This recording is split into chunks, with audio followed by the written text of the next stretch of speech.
Alrighty, today is moving day. We have not moved this little guy Max besides getting it washed and a little bit around the campground we're at in quite a while.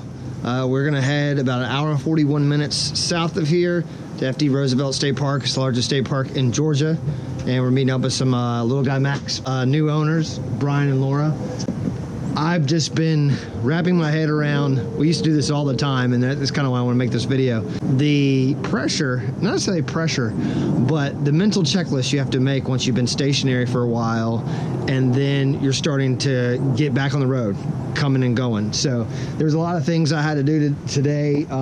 We had to tighten these up, double check them. One was crooked, so I got these all in order. I had to find these are in my toolbox. You just have to double check all these nuts and bolts, you know, before you move. This thing's kind of been sitting, the weather's been at it. I'm gonna have to do some rust work and recoat this, scrape some of the rust down. Also with the tires. Okay, so we have these tire covers. They're on all the seasons. So these are our nice big Rough Rider tires. They're pretty deep on the little guy Max. And so before we travel, I'm gonna show you basically your torque wrench. 60 pounds, locked on for 60 pounds of torque. And I just wanna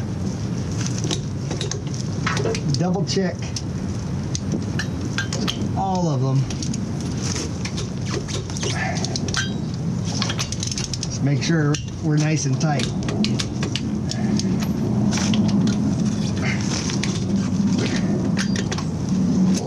Last but not least, you have your bearings.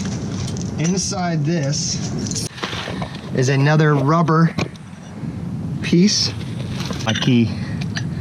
Interesting to get it out. But this is where you're gonna put the grease gun, right here. Grease this sucker up. So we do this on regular maintenance, and I just put 4 pumps in because I'm pretty steady in taking care of this. I don't let this go by. But you do this on both tires. So before you leave on a little guy Max, if it's wheel day, maintenance day, tighten these with your torque wrench. Grease your wheel there.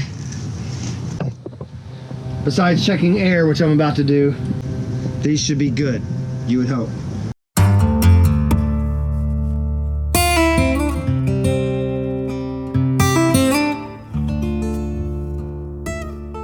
Our air pump is Cobalt. I bought this before we left. It's worked pretty well. The only thing I would suggest with these is just be careful with the cigarette adapters. They're bent in and it doesn't really have a good connection. So we have to use the 2-prong. But the nice thing about the little guy Max is you have that right here. So if you're hooked up, you can plug right in. It doesn't have a long cord to reach the other side, so you have to use an extension cord. But this is good. It's a mobile light air pump. We use it for the truck, we use it for the camper. I just topped these off. They were sitting at 36.5, which is ideal. When I first got this, for some reason I read 50 PSI. I had max load on this for about 2 months or so, but they told me, you know, you can have that at 36, 35. So I put it at 38 for this trip. We'll see how we go from there.